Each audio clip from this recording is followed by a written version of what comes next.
Bom dia a todos. É uma alegria estar com vocês nesta manhã de sábado. Agradeço o gentil convite que me foi feito. Morei em Tatuí, alguns aninhos atrás.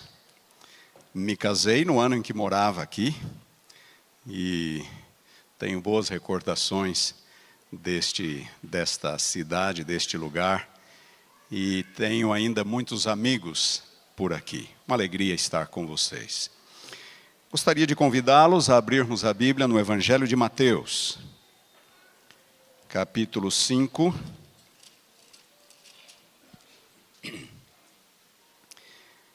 Evangelho de Mateus, capítulo 5. E acompanhamos a leitura dos versículos 17 a 20. Palavras de Jesus. Não penseis que vim revogar a lei ou os profetas. Não vim para revogar, vim para cumprir. Porque em verdade vos digo, até que o céu e a terra passem, nem um i ou um tio jamais passará da lei, até que tudo se cumpra. Aquele, pois, que violar um destes mandamentos, posto que dos menores, e assim ensinar aos homens, será considerado mínimo no reino dos céus. Aquele, porém, que os observar e ensinar, este será considerado grande no reino dos céus. Porque vos digo que se a vossa justiça não excederem muito a dos escribas e fariseus, jamais entrareis no reino dos céus. Uma outra passagem, na sequência, 2 Timóteo, segunda carta de Paulo a Timóteo, capítulo 3,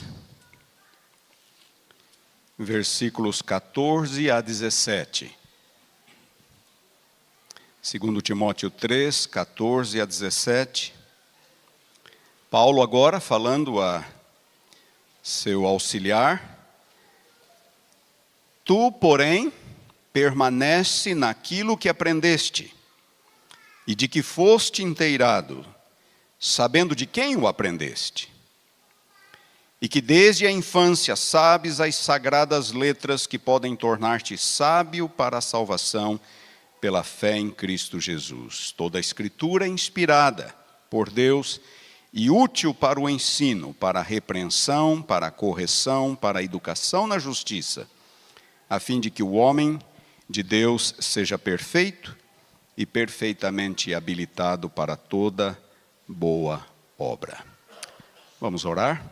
Nosso Deus, nosso Pai, neste momento, ao mais uma vez estudarmos a Tua Palavra, pedimos-te que nos ilumines com o poder do Espírito, para que possamos compreendê-la, para que possamos internalizá-la, e praticar os ensinos dela em nossa vida. Em nome de Jesus. Amém. Pouco mais de um ano atrás, dia 6 de maio de 2023, ocorreu a coroação de Charles III como rei da Inglaterra. A cerimônia, como sempre, ocorreu na abadia de Westminster. E, como parte da cerimônia, em determinado momento, foi-lhe dado uma Bíblia. Uma Bíblia especialmente encadernada para aquela ocasião. Uma Bíblia especial. E naquele momento foram ditas as seguintes palavras. Senhor, esse Senhor é Charles III, Sir, a fim de mantê-lo sempre consciente da lei e do Evangelho de Deus, como regra para a vida e o governo de um reino cristão, receba este livro, o mais valioso tesouro que este mundo pode oferecer. Aqui há sabedoria. Esta é a lei régia. Estes são os vivos oráculos de Deus. Depois de ditas estas palavras, é a cerimônia da Bíblia, veio então o juramento, a unção e, por fim, a coroação de Charles III. Para uma nação já profundamente secularizada, tal apelo à autoridade da Bíblia soa, no mínimo, como curioso. Não passa de um protocolo, de pouco ou nenhum significado prático ou legítimo. Na Inglaterra, hoje, apenas 46% da população ainda são cristãos. Se considerarmos a idade entre 16 e 29 anos, apenas 22% são cristãos. Aqueles que dizem não ter qualquer religião, 70%. Em 2014, poucos anos atrás, Rowan Williams, que era o arcebispo de Canterbury, que é o chefe da igreja da Inglaterra, declarou que a Inglaterra havia se tornado um país pós-cristão.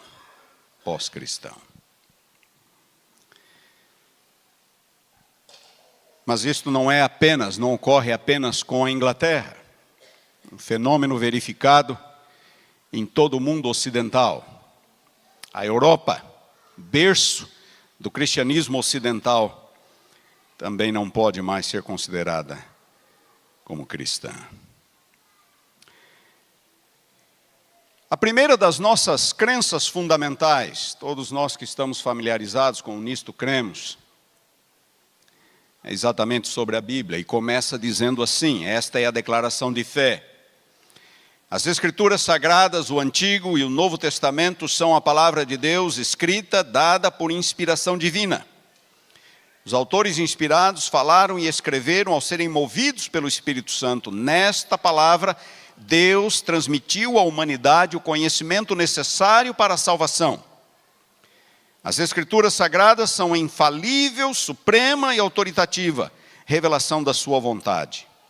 Constituem um padrão de caráter, a prova da experiência, o revelador definitivo de doutrinas e o registro fidedigno dos atos de Deus na história.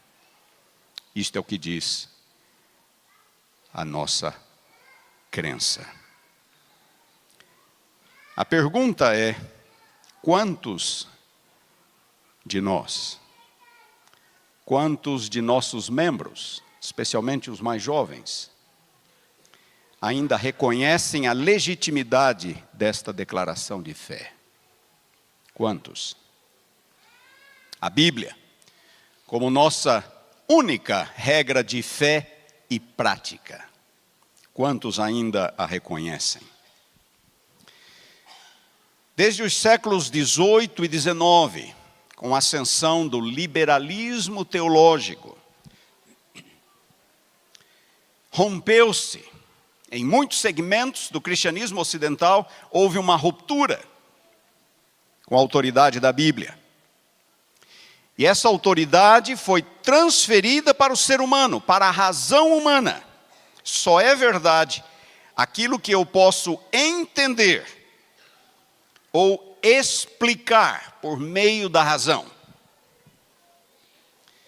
A Bíblia passou a ser vista apenas como um livro antigo, escrito e produzido como qualquer outro livro antigo. Nada de revelação, nada de inspiração. Não é Deus quem fala, é o homem que fala. E até hoje, 3 séculos depois, continuamos às voltas com estas ideias. Este conceito, na verdade, está mais presente do que nunca. Nos dias de hoje, pós-modernismo rejeita a noção de que haja verdades absolutas. Verdades absolutas. E é por isso que muitos cristãos hoje em dia, ou talvez devêssemos dizer supostos cristãos, relativizam a palavra de Deus. Relativizam a importância e autoridade da Escritura.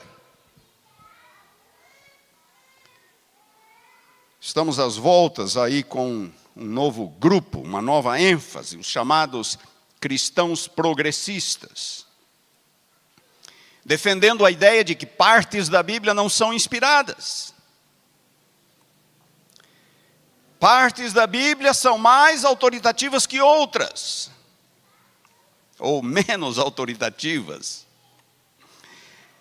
Eles defendem a ideia de que a Bíblia precisa ser expurgada, purificada de tudo aquilo que é humano, de tudo aquilo que não condiz com a mentalidade moderna, com a cultura moderna. Eles dizem que na Bíblia existe uma visão primitiva da realidade, que a Bíblia é culturalmente condicionada, portanto, ela foi dada num contexto, numa cultura específica, e os ensinamentos devem ser considerados apenas à luz daquela cultura, não se aplicam para os dias de hoje. Eles também dizem que a Bíblia está repleta de contradições, que a Bíblia é contrária à ciência.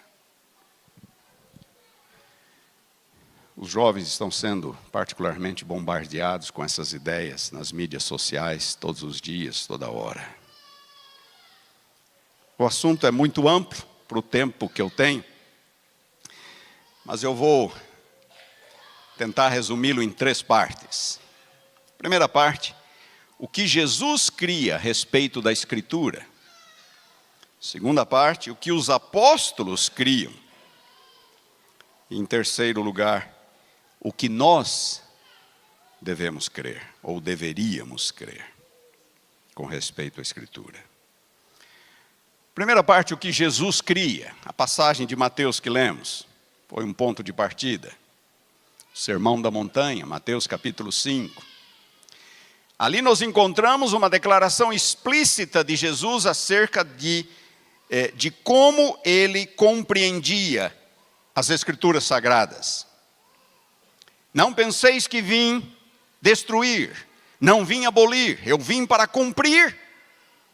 Ele reconhecia a autoridade da Bíblia.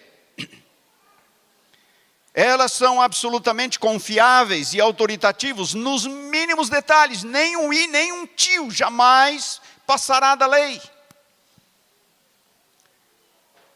E a autoridade das Escrituras permaneceriam, disse Jesus, enquanto os céus e a terra durassem. Devemos resistir a toda e qualquer tentativa de mudar o significado da Bíblia, diminuir a autoridade da Bíblia. E nós vamos fazer agora uma pequena viagem, um pequeno tour nos evangelhos, acompanhando a história do ministério de Jesus. Logo na sua tentação, Mateus capítulo 4, não precisam abrir a Bíblia, vocês conhecem. Está escrito como que Jesus usou a Bíblia para enfatizar a prioridade da Escritura sobre nossas preferências e conveniências pessoais. Está escrito, não só de pão viverá o homem, mas de toda a palavra que procede da boca de Deus. A segunda tentação, Jesus usa a Bíblia para enfatizar a forma correta de nosso relacionamento com Deus. Um relacionamento que deve ser baseado na fé e não na presunção humana. Também está escrito, não tentarás o Senhor teu Deus. Na terceira tentação, Jesus enfatiza que a lealdade absoluta a Deus exige lealdade não dividida, não compartilhada. Retira-te, Satanás, porque está escrito, ao Senhor teu Deus adorarás, e só a Ele darás culto. Não é difícil percebermos, nesse relato, o relato da tentação, em outros momentos do ministério de Jesus, que ele reconhecia a autoridade plena das Escrituras, de modo que quando tentado, ele não hesitava. Jesus não hesitava em recorrer à Bíblia. Ele poderia usar sua própria autoridade, mas ele recorria à autoridade bíblica para se defender a si mesmo da tentação, para se proteger a si mesmo e manter íntegra a sua relação com o Pai. Em Lucas capítulo 4 encontramos o sermão inaugural de Jesus em Nazaré, a pequena vila em que ele havia sido criado. Ele volta e diz-nos ali que num sábado ele foi à sinagoga e lhe deram um livro do profeta Isaías para ler, e ele leu partes do capítulo 61 do profeta Isaías. E Lucas diz, tendo fechado o livro, devolveu-o ao assistente, assentou-se. Na antiga sinagoga, a leitura bíblica era em pé e o sermão era sentado. Ele devolveu o livro ao assistente e assentou-se. E diz-nos o relato que todos tinham os olhos fitos nele. O que ele vai dizer sobre isso? O que ele vai dizer sobre esta passagem de Isaías? E Jesus diz, hoje se cumpriu a escritura que acabais de ouvir.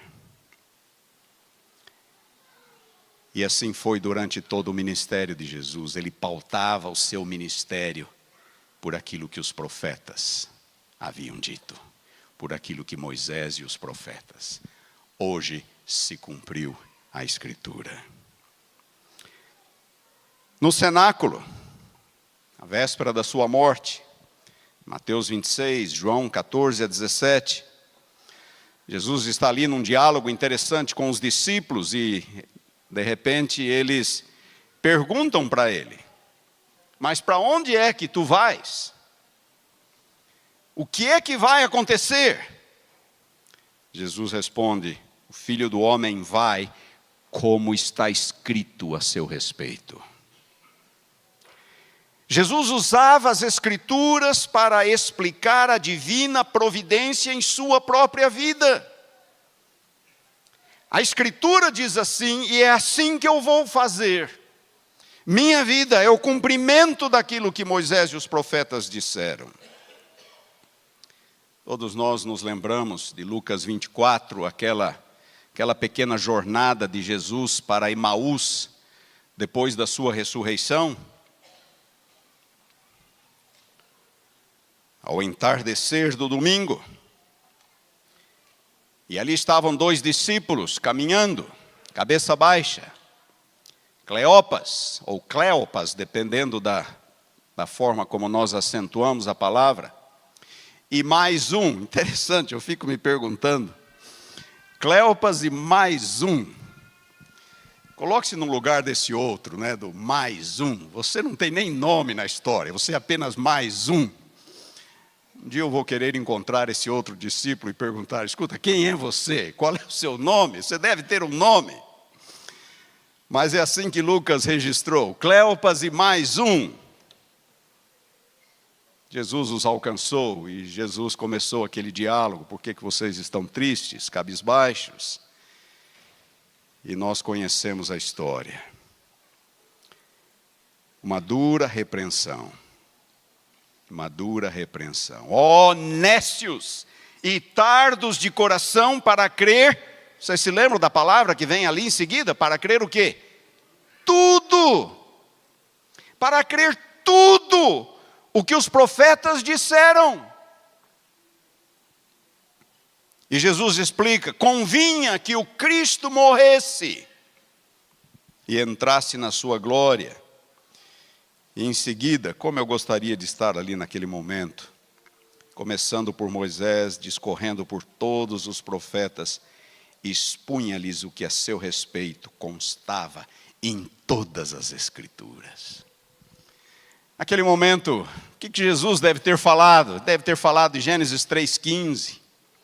Ele deve ter falado do cordeiro, do quase sacrifício de Isaque. Ele deve ter falado sobre o cordeiro pascual, a noite em que eles sacrificam aquele cordeiro, o povo de Israel. Jesus deve ter falado sobre a serpente de bronze. Jesus deve ter falado sobre o ritual levítico. Jesus deve ter falado sobre vários dos salmos. Deve ter falado sobre Isaías 53 e diversas outras passagens. E eu queria estar ali para aquele estudo bíblico dirigido por Jesus. É interessante que Jesus poderia ter dito, batido nos ombros deles, falando: ei, acordem, sou eu, olhem para mim, sou eu. Mas em vez disso, para onde ele foi? Começando por Moisés e pelos profetas. Jesus retornou às Escrituras. Suas reivindicações só eram legítimas porque estavam de acordo com as Escrituras. Esse é o ponto. Era a fonte de autoridade de Cristo, do próprio Cristo. E ao mesmo tempo Jesus estava ali preparando os discípulos sobre como eles deveriam viver na sua ausência, depois da sua ascensão. Ao pregarem o Evangelho ao mundo, deveriam fazê-lo de conformidade com a palavra. A pergunta: como Jesus via as Escrituras? Jesus reconhecia a autoridade, a utilidade, a relevância, a atualidade das Escrituras. Por aí muita gente anda falando um tal princípio cristológico. O termo é complicado para alguns, mas a ideia é muito simples. Você não deve olhar para a Bíblia, você deve olhar para Jesus. Jesus é o seu filtro. Você lê as Escrituras por meio das lentes de Cristo. Então, aquilo que Jesus disse é válido, aquilo que Jesus não disse não é válido. Não importa se foi dito por Moisés, por Isaías, por Jeremias, por Davi ou por quem quer que seja. Eu já falei muito sobre isso em outros contextos. É o princípio cristológico. Soa bonito, porque afinal de contas eu estou olhando para Jesus. Jesus é o meu filtro para poder entender as Escrituras. Mas os que assim argumentam, o fazem justamente para minimizar a importância da Escritura. E quando eu olho para o ministério de Cristo, eu vejo outra coisa. Eu vejo Jesus exaltando a autoridade das Escrituras. Eles usam o Jesus das Escrituras para jogá-lo contra as Escrituras. Não é incoerente isso? Afinal de contas, se Jesus estivesse vivo e eu pudesse chegar, se ele estivesse aqui conosco, vivo ele está, se ele estivesse aqui conosco, eu poderia chegar para ele: Senhor, me ajuda a entender esse ponto. E ele poderia simplesmente fechar a Bíblia e falar: eu vou explicar para vocês. Mas eu não tenho mais Jesus comigo aqui. O que é que eu tenho? A sua palavra. Eu tenho a sua palavra. O único Jesus que eu tenho é o Jesus das Escrituras. Como que eu vou agora ao Jesus das Escrituras para jogar esse Jesus contra a Escritura? Vocês estão me entendendo? A atitude é no mínimo incoerente. Como se o próprio Jesus tivesse minimizado a importância da Bíblia. Ele nunca o fez. Jesus reconheceu a autoridade da Bíblia, do começo ao fim. O que ele fez e falou demonstram com suficiente clareza o que ele pensava acerca das Escrituras. Irmãos, e agora eu pergunto: como isto deve impactar a minha fé? Como devo eu proceder?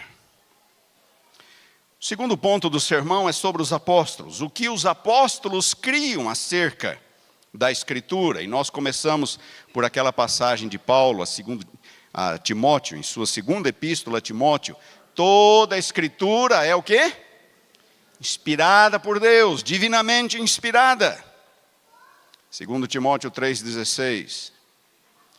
Eu não creio que Timóteo tenha se surpreendido com isto. Quem era Timóteo? Quem era Timóteo? Timóteo era judeu. E Paulo mesmo, na mesma passagem, fala: tu, porém, permanece naquilo que aprendeste e que foste inteirado. Desde a tua meninice conheces o quê? As sagradas letras. Timóteo não se surpreendeu quando Paulo falou toda a Escritura divinamente inspirada. O quê? Não. Timóteo crescera aprendendo, ouvindo.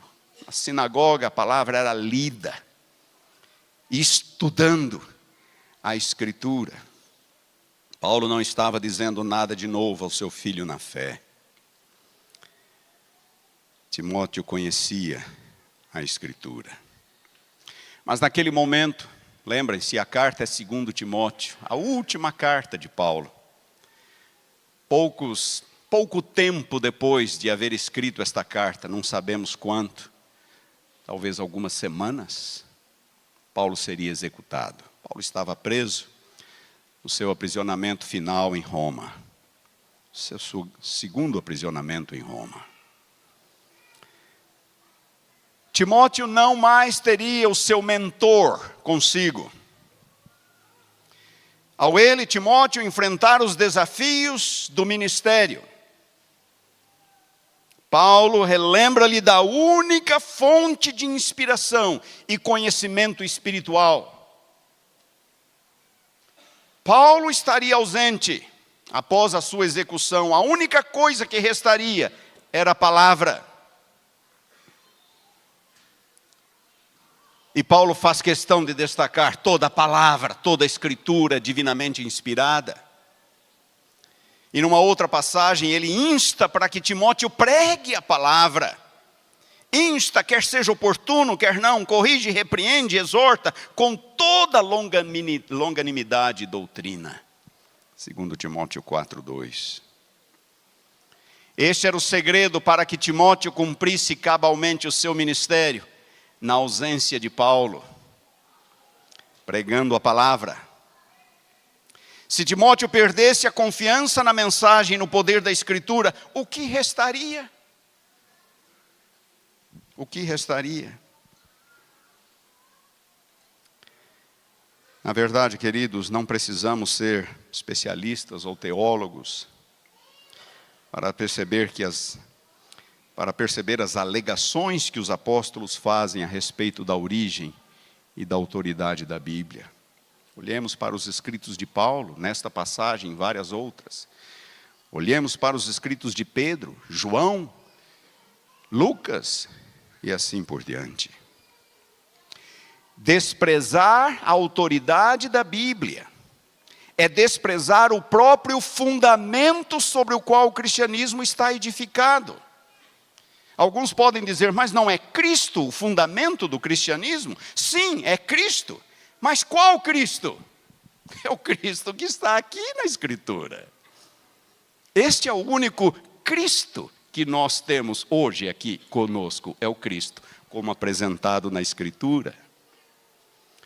Hermann Ridderbos, um teólogo, declarou o seguinte: Deus não inspirou a Bíblia para nos dar um livro. Ele inspirou a Bíblia para nos colocar em comunhão consigo mesmo, por meio de Cristo. Cristo é o objetivo, é o personagem central, o objetivo último da Escritura, é revelar a Cristo. Mas esse Cristo é o Cristo que nós encontramos nas Escrituras, então não está errado falar que duvidar da autoridade bíblica, relativizar a autoridade bíblica, é questionar o próprio fundamento do cristianismo. Sabe, irmãos, é perfeitamente possível estar empolgado com a Bíblia, conhecer todos os seus ensinos, dar estudos bíblicos. Quantos de nós já não demos estudos bíblicos?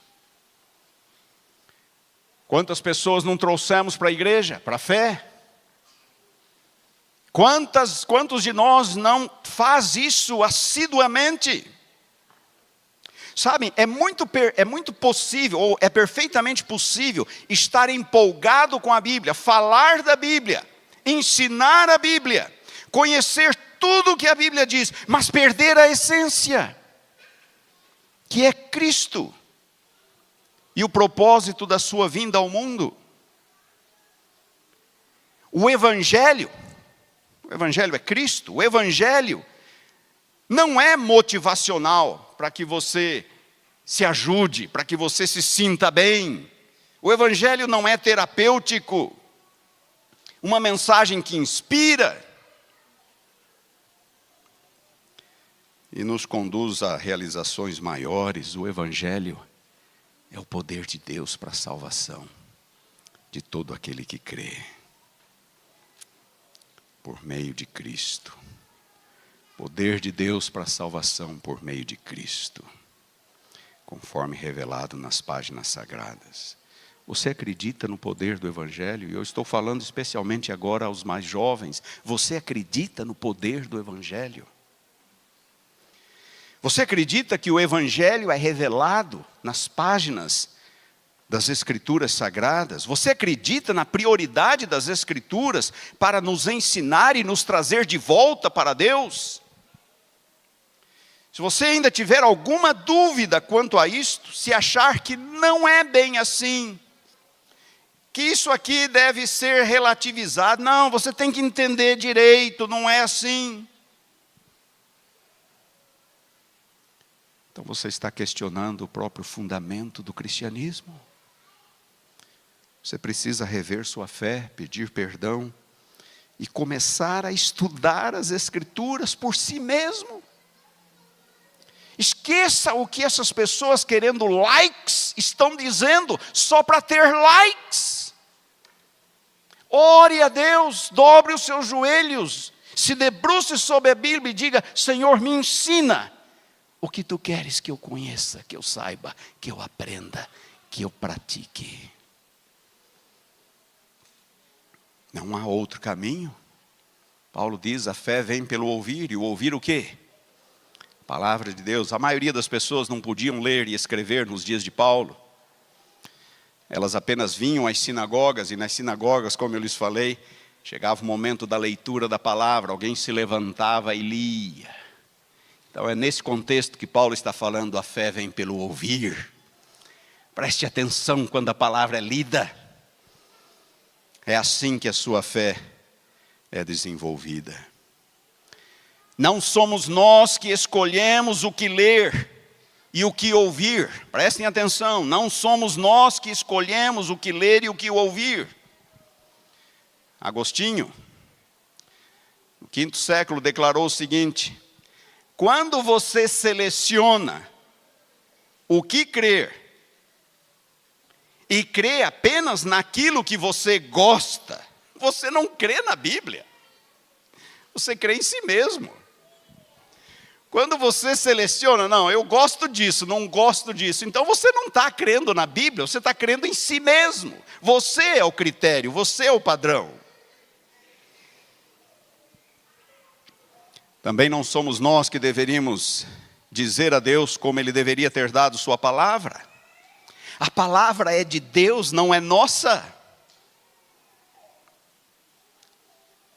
É verdade que Deus deu sua palavra por meio de processos históricos. Deus pegou personagens reais em momentos específicos da história, em lugares específicos. Deus trabalhou por meio de processos históricos, um povo, uma época, uma cultura. Mas a Bíblia não se resume àquilo, a mensagem da Bíblia transcende aquele contexto, transcende aquele momento na vida do escritor ou na vida do povo de Deus, do povo de Israel. Por meio destas palavras, nós encontramos princípios divinos para nortearem a nossa existência, nossa fé.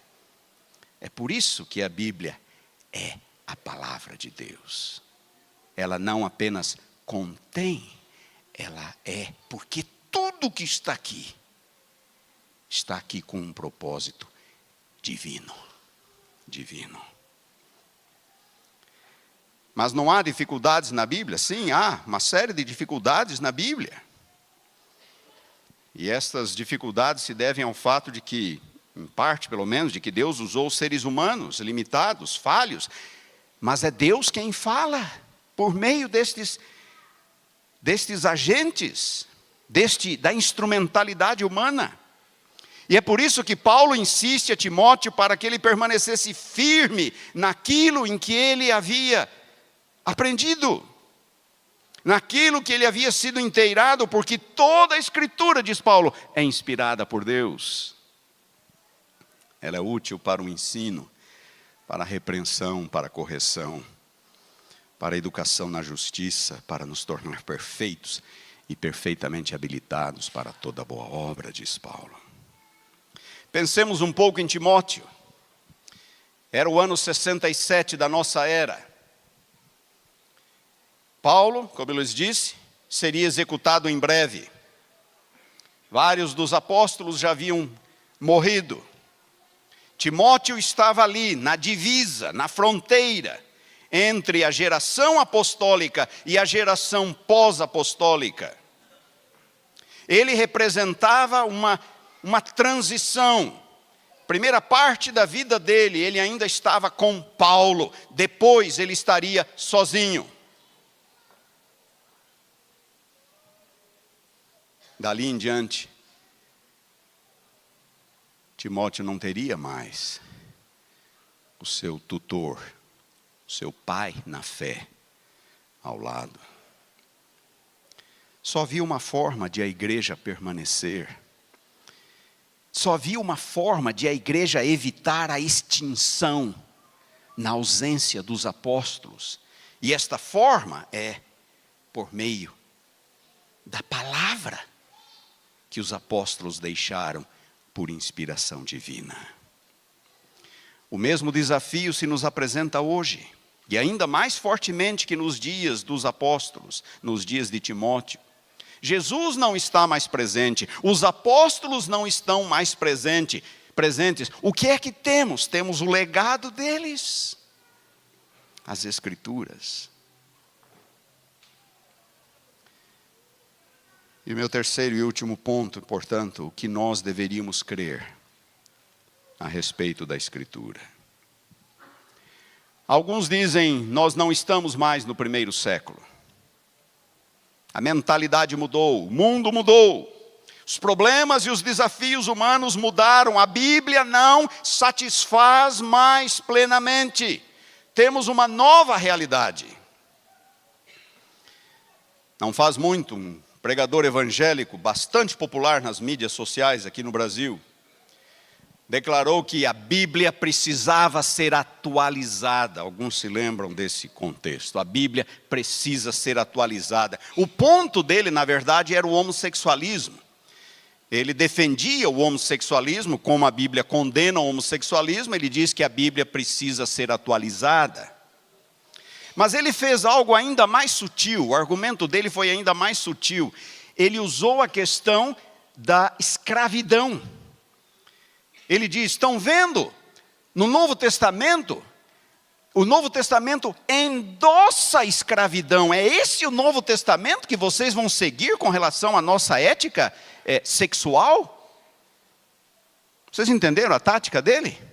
Fragilizar o que a Bíblia diz acerca de sexualidades alternativas, ao alegar que a Bíblia defende a escravidão. Me mostrem um único texto em que a Bíblia defende ou endossa a escravidão. Assumir a escravidão numa realidade em que 1/3 da população do Império Romano era de escravos. 1/3. Assumir que esta era a realidade não significa endossar, não significa apoiar. Mas este não foi um exemplo isolado. Vivemos num mundo pós-cristão, como eu já lhes disse no princípio, que os fundamentos do cristianismo não são apenas colocados em dúvida, eles são rejeitados, são desprezados, são ridicularizados. Se você quiser ganhar likes no seu Instagram, ridicularize a Bíblia. Experimente falar, não, eu acredito que a Bíblia é a palavra de Deus. Veja quantos vão curtir o seu post.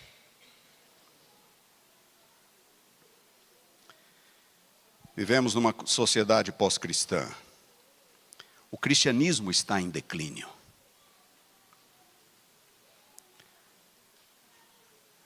Temos até exemplos de pastores e teólogos que têm sido parte desse processo. Douglas Murray, um escritor norte-americano, escreveu 5 anos atrás, publicou 5 anos atrás um livro, que em português o título seria A Loucura das Massas. The Madness of the Crowds. A loucura das massas. Gênero, raça e identidade. E na introdução do livro, esse autor diz o seguinte: nós estamos testemunhando um grande enlouquecimento das massas, no público e no particular, diz ele. As pessoas estão se comportando de modo irracional, como uma manada sem controle, febril e completamente enlouquecida, diz ele. Ele se refere a essa cultura contemporânea e destaca que já é mais que tempo para confrontarmos as verdadeiras causas daquilo que está errado com o mundo cristão. Ele diz que vivemos por mais de um quarto de século, por mais de 25 anos, num contexto em que as nossas grandes histórias, as nossas metanarrativas, a nossa compreensão da realidade desmoronou. E no vácuo, temos tentado introduzir explicações e significados oriundos em nós mesmos. Oriundos em nós mesmos. As pessoas voltando do trabalho, ônibus lotados, comprimidas umas às outras, quietas, tentando por si mesmas entender as questões mais fundamentais da vida. Quem sou eu? O que sou eu? Por quanto tempo posso aguentar isto? Por que eu tenho que me submeter a isto? Para onde vou? São perguntas que têm que ver com o propósito da vida. Em últimas palavras, em palavras simples, por que estamos aqui? Por que estamos aqui? Não faz muito, dos canais de televisão mais influentes na Inglaterra, a BBC de Londres, anunciou um novo filme para ser exibido nas escolas a alunos de 9 a 12 anos de idade. 9 a 12 anos de idade. No filme, alega-se, defende-se, que existem mais de 100 diferentes identidades de gênero. Mais de 100. Num filme oficialmente preparado para crianças de 9 a 12 anos de idade. Melanie Phillips, uma judia praticante, inicia seus comentários sobre o filme perguntando: como chegamos a este estágio em que tais absurdos, sem nenhum sentido, são difundidos pelos nossos avatares culturais? Como chegamos a isso? Como chegamos a esse estágio em que no exato momento em que você chama algo de absurdo e sem sentido, alguém se levanta e diz: você não pode dizer isso, absurdo, sem sentido. Imagina. Isso não é politicamente correto. Talvez seja absurdo para você, mas não é para o outro, não é para mim. Não é para mim.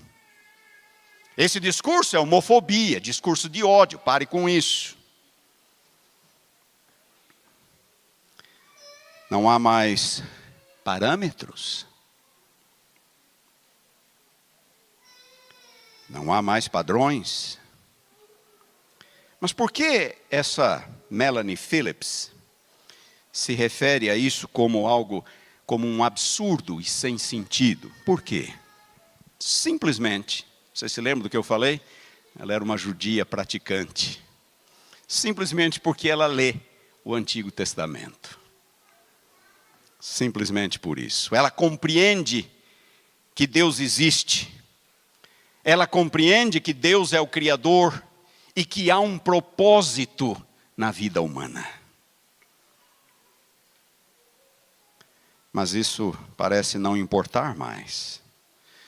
No mundo pós-cristão em que vivemos, os valores bíblico-cristãos não são mais aceitos.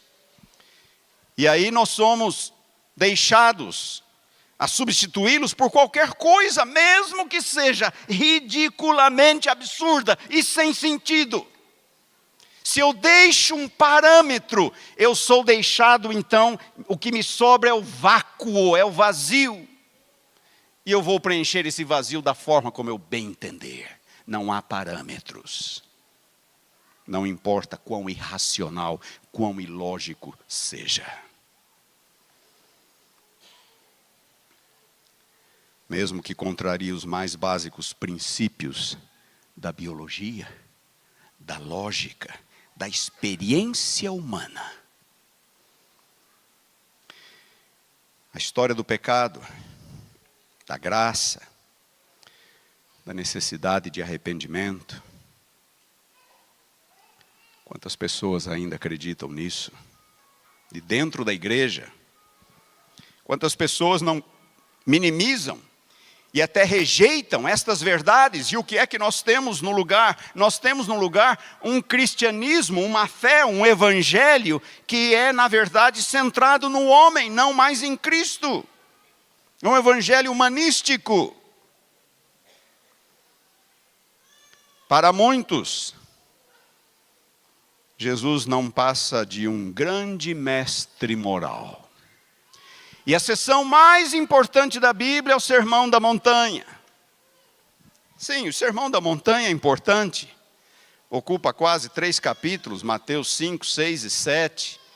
Mas vejam quantos capítulos Mateus dedica para a história da paixão de Cristo. Quantos capítulos Marcos dedica para a história da paixão de Cristo. João, metade do seu evangelho é a história da paixão de Cristo. Vamos para os apóstolos, vamos ver qual é o centro da mensagem apostólica. É Cristo e sua cruz. Contra o pano de fundo do pecado. Pecado. Uma vez ouvi de alguém, pecado é uma palavra rançosa hoje em dia. E olhem, quase 40 anos atrás, eu falava a um grupo de universitários adventistas, e eu falava sobre pecado. Uma jovem muito distinta se levantou e falou: eu não posso concordar com essa ideia de pecado, que nós nascemos em pecado, que nós temos uma natureza pecaminosa. O ser humano é produto do meio. Isso é o que dizem as ciências sociais. Quando rejeitamos a palavra, nós vamos preencher o espaço, o vazio com qualquer coisa. E os avatares dessa cultura, cega e sem rumo, insistem em qualquer coisa. E multidões são arrastadas e levadas a acreditar que é verdade. Ecologia. A ecologia se tornou uma verdadeira religião hoje. É uma verdadeira religião. Existe o pecado original. Todos nós estamos destruindo a natureza. Todos nós somos pecadores. Todos nós precisamos nos arrepender, mudar o nosso jeito de viver. A Virgem Maria do clima, aquela jovem ativista sueca, os missionários do clima estão por toda parte, pichando, bloqueando, criticando, acusando. É a religião do clima. São os missionários do clima. Em muitas partes da Europa e América do Norte, essa nova religião tem substituído o cristianismo como fonte de autoridade e do comportamento humano. De onde veio isso? De onde veio isso? E aqui eu quero que vocês me ouçam bem para não me compreenderem mal. Não há nenhuma dúvida que vivemos num planeta que está sendo agredido e que está sofrendo violentamente. Desde o início da Revolução Industrial, no século XVIII, a busca, em primeiro lugar, por carvão, por ferro, e o mundo tem sido cada vez mais agredido. Os recursos naturais têm sido explorados de maneira desenfreada para fazer frente a uma demanda cada vez maior de produtos industrializados. A imaginação e a criatividade do ser humano parecem não ter limites, mas os recursos naturais têm limites. Eles são limitados. Estamos vivendo num planeta que está morrendo aos poucos. Interessante que Paulo já dizia em Romanos 8, toda a criação a um só tempo geme e suporta angústias até agora. Esta é a realidade do mundo. Toda a criação geme e suporta angústias. E qual é a causa? É possível destacar um fator em relação aos outros? Não, não é possível destacar um fator. É um conjunto de fatores. É um conjunto de fatores. Por que essa febre contra combustíveis fósseis? Me entenda, eu não estou defendendo combustíveis fósseis, tá? Não estou defendendo, eu estou dizendo que é um conjunto de fatores. Então, por que esta febre contra um ponto que é combustíveis fósseis? O Senado norte-americano, morei nos Estados Unidos por vários anos, retornei este ano. O Senado norte-americano iniciou uma investigação para tentar detectar a origem dessa febre contra combustíveis fósseis. Tomou conta das mídias sociais e está gerando protestos, paralisando rodovias, aeroportos. E por enquanto, só há um país no mundo que está sendo beneficiado com isso. Só um país. Adivinhe qual é? A China. A China. É o único país que está sendo beneficiado por essa febre. Por quê? Porque lá estão as maiores reservas de lítio. É lá que estão se produzindo a maior quantidade de carros elétricos. Só há um país sendo beneficiado. Recentemente, os Estados Unidos foram pegos numa avalanche antissemítica por causa da guerra, lá no Oriente Médio. Campos universitários, defensores do antissemitismo se levantando. Uma pesquisa revelou quem é que estava por detrás, promovendo e financiando esses movimentos. O Irã. O Irã. O que eu estou querendo que vocês entendam é que as coisas não acontecem por acaso no mundo. As coisas não acontecem por acaso. Estejamos um pouco mais atentos a isto. Mas a sociedade de hoje vem sofrendo uma verdadeira lavagem cerebral, humanística pós-moderna, em que a Bíblia, o cristianismo, não significa mais nada. Eu não quero aqui discutir estratégias sobre como alcançar os pós-modernos. A minha preocupação é com os de dentro, é com você, é comigo, é com as minhas filhas. O que é que está acontecendo? Como resolver o problema da igreja que está sendo afetada por isso? Que visão de fé estamos passando para os de dentro? Os líderes, pastores, líderes, anciãos. De que fontes temos bebido? Que conceitos temos alimentado? Me diga uma coisa, qual é a última coisa que você lê antes de ir para a cama? É a Bíblia ou são as postagens do seu Instagram? Qual é a primeira coisa que você lê quando você acorda? É a Bíblia? Ou você vai nas mídias sociais? Não há como não ser influenciado desta forma. Não há como. James Stewart, um teólogo escocês, falando aos estudantes de teologia da Universidade de Yale, em 1950, ele disse o seguinte, ele os advertiu sobre o perigo de abraçar uma visão das Escrituras que é vaga do ponto de vista teológico e nociva à medida em que se visa acomodar a cultura predominante, acomodar a fé, acomodar a visão das Escrituras à cultura predominante. É a fé sendo mudada pela cultura, em vez do contrário. A fé deveria mudar a cultura, não ser mudada por ela. Quando a fé passa a ser mudada pela cultura, afetada pela cultura, então a fé perde a sua relevância. A igreja perde a sua relevância. Quantos de nós, por exemplo, estamos prontos para defender a ética bíblica quanto ao casamento? Casamento heterossexual, monogâmico e até que a morte os separe. Quantos de nós? A Bíblia não é clara a respeito, seus ensinos não são mais normativos. Precisamos atualizá-los, ajustá-los às necessidades, mentalidades e preferências de hoje. É a cultura ditando as regras, ditando as normas. A fé, a igreja, a Bíblia perdem a sua relevância. A igreja perde a sua relevância. Como cristãos, estamos nós prontos para defendermos o claro assim diz o Senhor.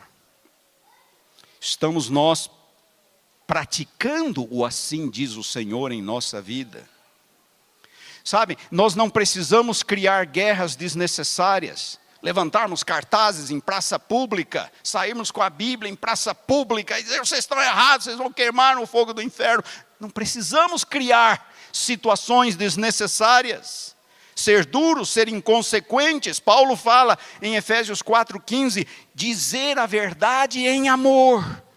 Dizer a verdade em amor. Mas estamos nós dispostos a realmente dizermos a verdade como ela é? Estamos nós?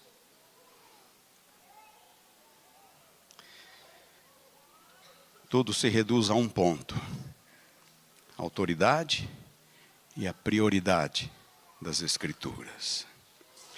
Diante de uma cultura cada vez mais cega, em ruínas, uma igreja cada vez mais confusa, em meio a tantos cristãos transigentes, condescendentes e até mesmo irresponsáveis, Deus nos chama para sermos fiéis. Deus nos chama para sermos fiéis. Lembrem-se, Deus não nos chama para sermos politicamente corretos. Ele nos chama para sermos incondicionalmente fiéis. Para isso precisamos nós mesmos ser transformados pela palavra. Foi isso que Paulo disse a Timóteo. Precisamos ser transformados. Como eu já disse, é muito fácil conhecer tudo sobre a palavra. Mas se esse conhecimento não descer os 45 centímetros que separam o cérebro do coração, de que adiantam? De que adianta? Conhecer a Bíblia não é o bastante, se esse conhecimento não nos transformar, não nos inspirar, não for para nós, não continuar sendo uma fonte de verdade e de fé. Que Deus nos abençoe.